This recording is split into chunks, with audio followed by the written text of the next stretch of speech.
Bill Christie, welcome to Business Spotlight Interviews. Thank you very much for the invitation. Very much appreciated. Well, thank you for coming on to share your story. I'm really excited to hear about your experience. Can we start off just by you sharing a little bit about what you do and how long you've been doing it? Well, my career started off a long time ago when I joined a high street bank, the Royal Bank of Scotland. I was there for 25 years. I was spent 7 years in London working with the bank and came back north. Then latterly, I was in the old Gordon Street office in Glasgow for the Royal Bank. I was in charge of the advances section. And in the 80s, I must have had the knack for, I don't know, I suppose being an actual people person to attract business. So they asked me to set up what was then the first business development unit that any Scottish bank had. So it just took off. And then I said, look, this shouldn't be Gordon Street office. This should be all of Scotland. Let's just say that didn't work out. I was told I was empire building, but fortunately, I was then headhunted by the then James Finlay Merchant Bank to develop the activities of 6 companies within the banking group. And that lasted 7 years. Then in came a new chairman to James Finlay PLC, and he then decided to sell off all the constituent companies. So I reckon I must have done a good job because they were all sold off or management buyouts. So that meant what was I going to be doing? So I thought, right, I don't want to go back into banking because banking had and has changed. And I thought, maybe I'm too old. So I thought, no. So in those days when you left banking, nobody had left banking. So, but I did. Nowadays, everyone's got on their CV about 4 or 5 different banks. So, right, I want to go out and help people and use all those years of experience by listening to what they want. Maybe then give them what they need. And I use that expression a lot. And from then on, because of my connections, and also through Rotary as well, I'm a past president of the Rotary Club of Glasgow. I'm now the founder president of the E-Club of the West of Scotland. So I've got the trusted professionals, people I trust. So it's not being on your own.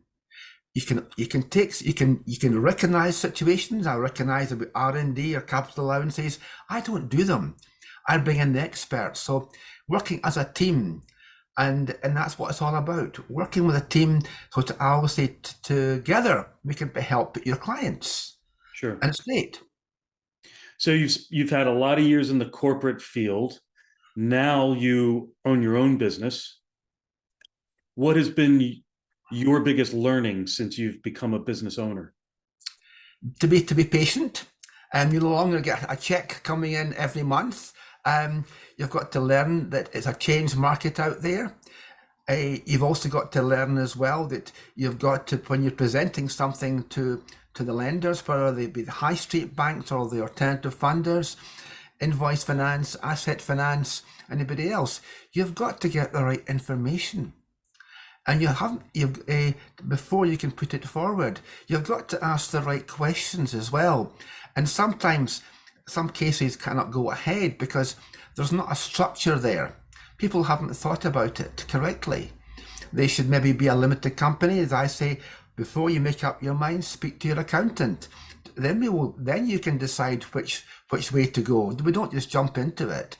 So they bought property in their own name, and it shouldn't be that way. It's in the wife's name. It should maybe be a limited company. So getting the right structure, working with the appropriate accountants, and also knowing the appropriate lawyers and other specialists. As I say, in invoice finance, asset finance, capital allowances, and yes, it's important to know who that you can work with. And I'm very pleased to say that Glasgow's only a village, and I've got all the right connections. So so you talk a lot about having a strong external team to support you and to support your customers, your clients. So what are the qualities that you look for in good strategic partners that because you're putting your reputation on the line by introducing external party. Yes, and sometimes I have made a mistake through not recognizing things that maybe I should have. Other people did that I didn't, so you get caught out. But Yeah. hey, that's life. But no, it's keeping in contact with them, keeping up to date with what's happening in the marketplace, what the banks are doing or not doing, what the alternative funders are doing.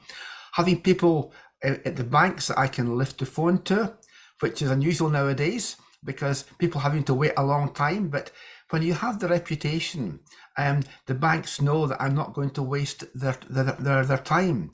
Sure. Similarly, the legal professions, if I put something to them, I'll give them a thumbnail sketch. Same with accountants, I'll give them a thumbnail, maybe a bit more than that information. So when we have the meeting with them, they've got a pretty good idea. And I can always say, my understanding is that. Put an A4 paper to the accountant, have the meeting and say, yeah, Bill's got it right, but I'm not qualified as an accountant to say this is it. Yeah. So you have to watch what you're doing, but a little knowledge can be dangerous, but if you know the right questions to ask, it's important. 100%. And since you made the leap from the corporate world to business owner, what would you say have been the biggest issues you've had to overcome? Starting up, the first thing. How do you start up? At that time, nobody was doing this. So how do you start up? How do you get known? And how do you get respected for what you're doing? Because yes, people knew me as Bill Christie, the Royal Bank of Scotland. So you had to break that, because I didn't want to be known as the banker. And that was it. That was important. I didn't want to be known as, and no disrespect, because a lot of companies, yes, like the insurance industry, they'll get called brokers.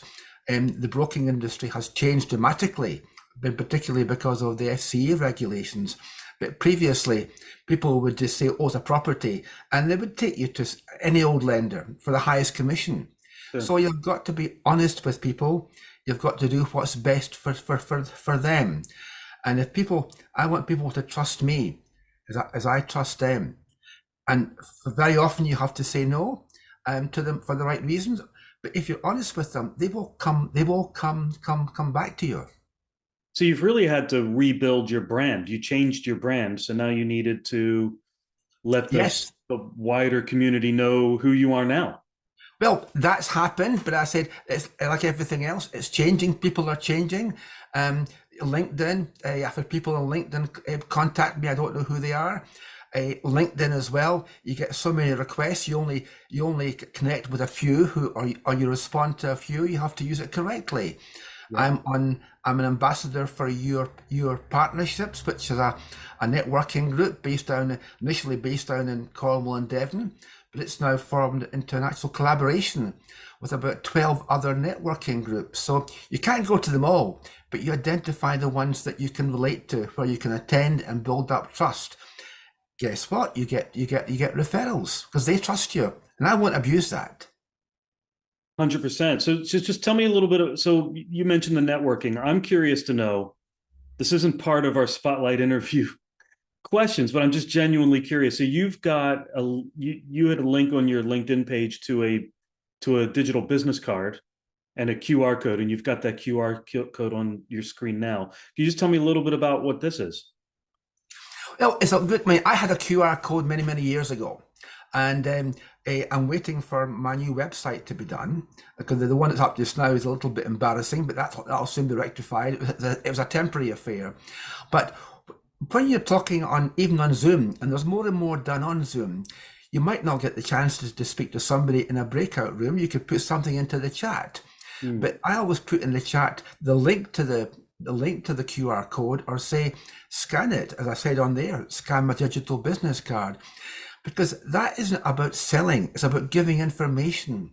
There's one article on that, a business funding now and in the future. It's about 6 pages of advice and guidance, not about me, but what goes out to the public. And people need to know those things. They need to follow the correct paths. If they're a startup loan, who do they go to? It names certain people.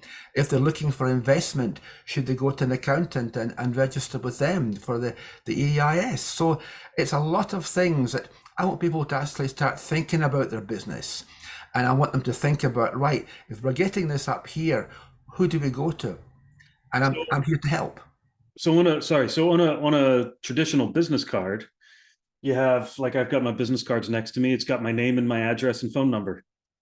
And on your digital business card, you do have some background around you because obviously you need to establish credibility. But you've got videos on here. You've got PDFs to download that essentially are answering questions about Yes. funding and these kinds. You're giving value before anybody even has to make the decision whether or not they want to get in touch with you. Yes. And I've also got my QR code on my paper or card or paper business Yeah. card as well.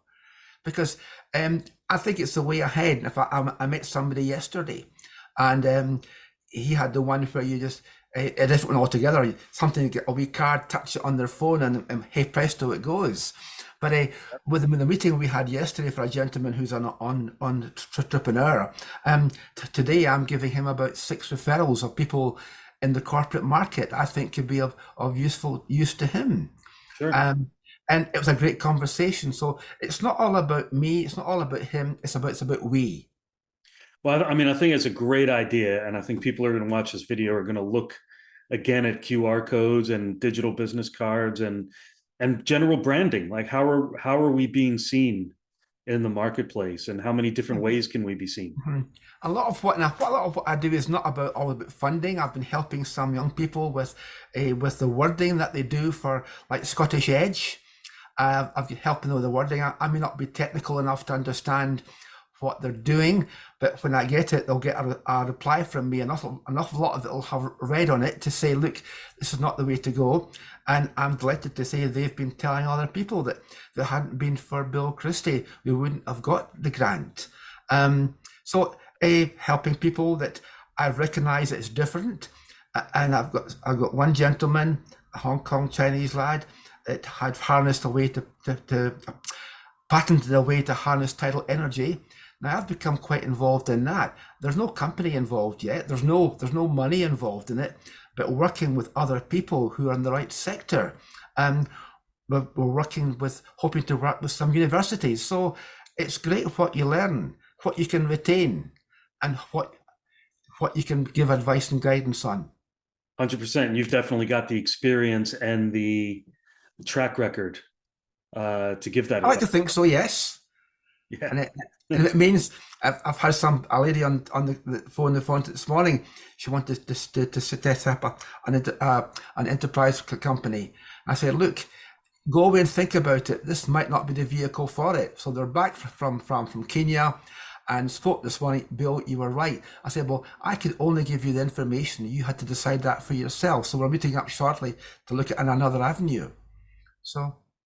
Fantastic. So look, just going back then to making the leap from corporate to business owner, how have you found a challenge in terms of balancing your personal life with the demands of running your own business and managing the teams, managing the customers? Or are you able to? I'm able. I think you've got to be careful. I think you've got to make time for yourself. You've got to make time for administration. And when you're like working with the merchant bank or the Royal Bank, being in a senior position, you didn't get overtime. You could work all hours and get no actual thanks for it. But you enjoyed it. You enjoyed helping. So it wasn't easy to make that first move. But again, I had no option with the second move, but I made a decision and I've got absolutely no regret because I couldn't be doing what I'm doing now if I hadn't had the 7 years with the merchant bank. And yeah, and all can I say, getting rid of the hat of the banker. Yeah, I mean, in 2010, I was amazed and delighted and honoured to be awarded a fellowship of the Chartered Banker Institute. So that's a long time after I had come out of banking. So I think it's important, and it's something I've shown on my business card because, yeah, I'm proud to say I'm a chartered banker, and because I still look at the how can I put the actual core responsibilities that banking gave me, which perhaps we haven't got nowadays. And also being a member of Rotary Club for over 30 years, there are many instances where I will bring the actual caring aspect of of life into what you're doing. And Yeah. I've had people from I've met and at speakers at Zoom groups and in face to face. I've had them on our e-club as guest speakers because I think they've got something to offer to the community. Because we may have small numbers on Zoom, but we put them out on YouTube, so it's spreading the word to help charities and other businesses. So something I've done all my life with Roundtable and Rotary. So it's all part of being in the community. I've got one final question then, and just so I want to make a note here about that because that's a really good point. What would be the best advice you would give to somebody who's thinking of going into business for themselves? Somebody who is maybe in your position back then in the corporate world who wants to make that leap. What would be the best advice you would give them? Take advice. People jump. Take advice, and before you jump, take advice. Speak to people who, like myself, who have made it. Others who are a lot younger than me who have done it as well. Who can they link up with? What can they do? Because even going into forming an actual broking firm with people, it's all the rules and regulations. For example, nowadays we've got the accountants. There are accountants and there are accountants. Anyone can call themselves an accountant, I'm afraid. But you've got to make sure that you're in the right professional hands. And I've even had this in the legal profession. I hate to say, but someone recently, a situation where they had a parcel of land next to their home. Now, I said, I can't do this, but because I'll have to put it onto somebody else. But you have to get your lawyer. The parcel of land that you want to develop should be a separate title. Oh no, my lawyer said I haven't got to do that. I said, well, I'm sorry, you speak to your lawyer again. I'm not a lawyer, but Yeah. so you can give advice and guidance to people setting up in business. Make sure of the structure. Get a good accountant. And not all of us, a lot of accountants are more than delighted to help, but know the marketplace, know about the startup loans, think about other features, think about trade finance, and don't be tunnel visioned. Ask. If you don't ask, you won't get advice and guidance. I guess, to become a business owner, it takes a certain amount of confidence and arguably a certain amount of ego. And I guess those are really important qualities to have, but it could stop you from wanting to get advice and think you know everything Yeah, yourself. I wouldn't say ego. I would say confidence. I think wanting to help. I mean, as a youngster, I had a very bad stammer. So when I started off earlier on, even in the roundtable days, and yeah, but I think confidence can overcome that. But I think it's the confidence and the enthusiasm. If you can smile on screen. People say that to me and from different parts of the world when I'm on a Zoom call. Bill, you've got a great smile. But it's not false. It's just the way I am. You're doing it as well. And you've got a pleasant smile on your face. And that... Stop it, Bill. Come on. No, but I mean, but if you're talking to somebody, it's not a false way. Yeah. You are who you are. And I think that's important. Massively important and great advice all around. And people who watch this video are definitely going to be taking some top pointers away from this and maybe even looking at their business differently moving forward.